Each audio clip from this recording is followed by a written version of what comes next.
Oh, South Africa, land of endless sunshine, stunning landscapes and apparently unshakable devotion to policies that have done more harm than good. In the latest episode of our national soap opera, the Democratic Alliance has dared to suggest scrapping broad-based black economic empowerment, BEE for short. That bloated, corruption-riddled beast that's been masquerading as transformation for decades. But surprise, surprise, the ANC and their ragtag band of GNU partners are digging in their heels like toddlers refusing to let go of their favourite toy. But let's unpack this farce, shall we?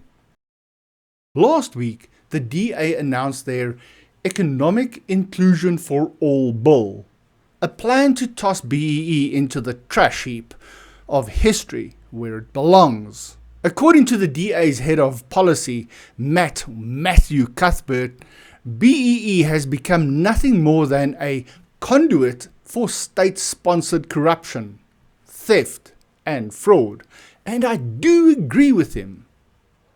Truer words have rarely been spoken.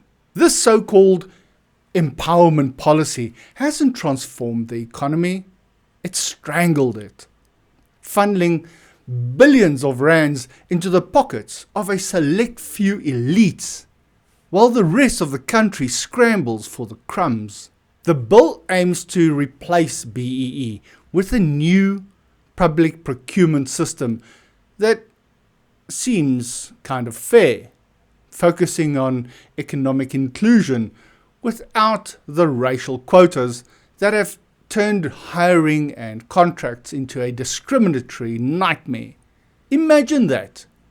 Judging people on merit instead of skin color. Radical, right?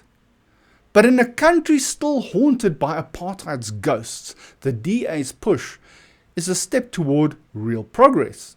One that acknowledges poverty isn't exclusive to one race, despite what the ANC wants you to believe.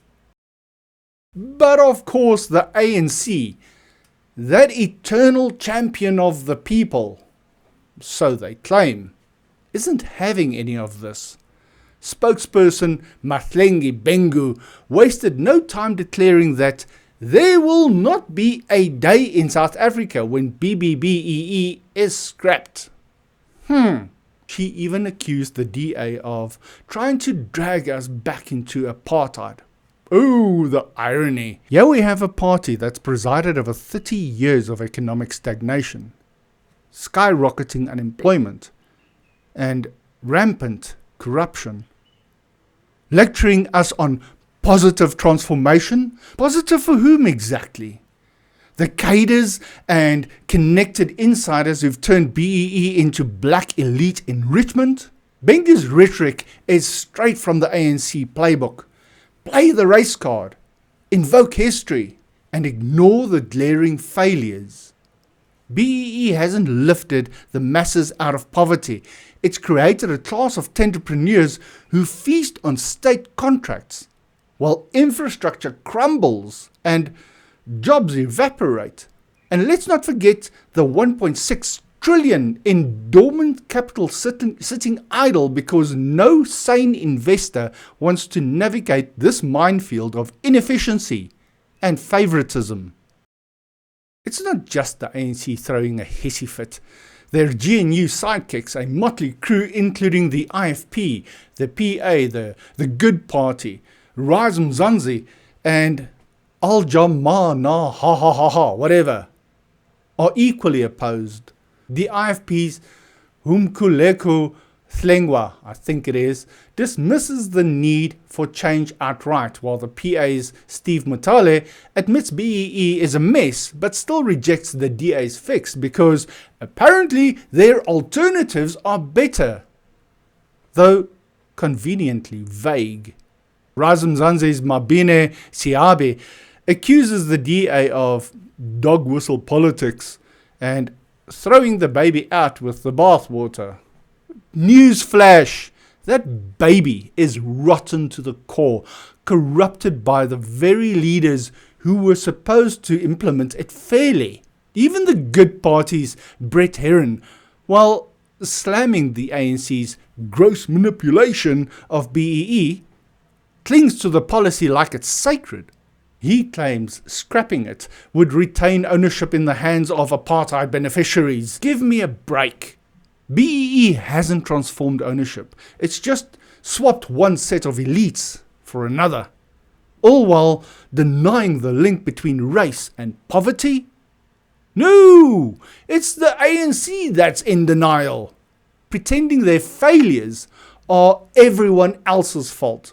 And Al-Jamaa Haha, Ganef Hendricks, he's threatening to demand reparations if BEE goes, as if 30 years of looting hasn't been reparation enough for the connected few.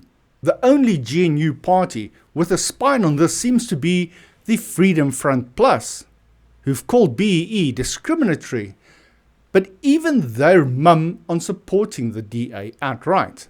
Quick note, I don't support the DA outright either. But BEE is evil and it needs to be replaced.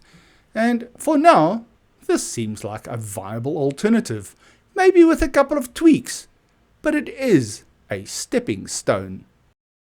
But what are the people saying out there? If the politicians are out of touch, the public certainly isn't.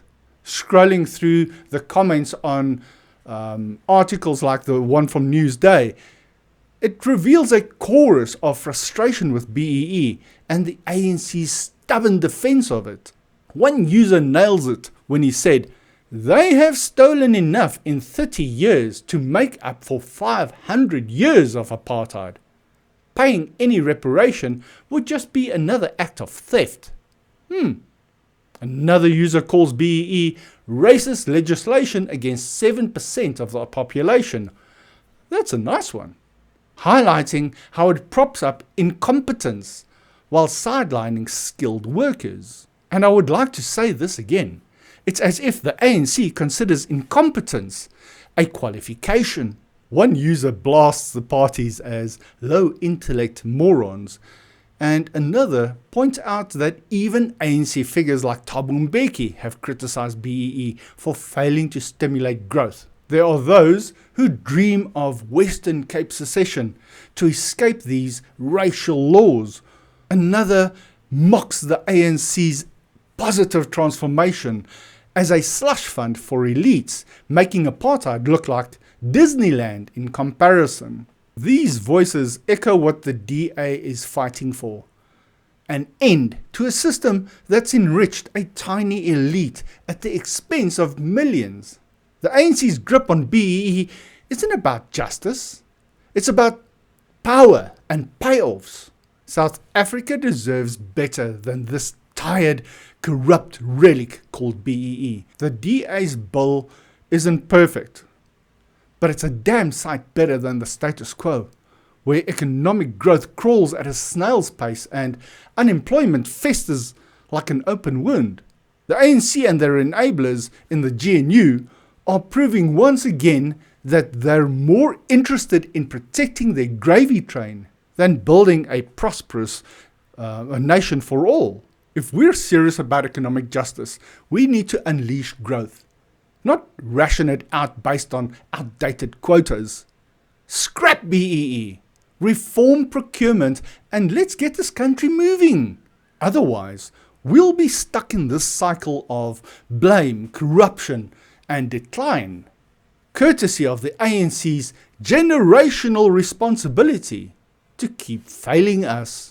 If you have any thoughts on this, please add them to the comment section. Thank you for watching, and if you found any value in this video, please do like, share, and subscribe, and I will catch you in the next one.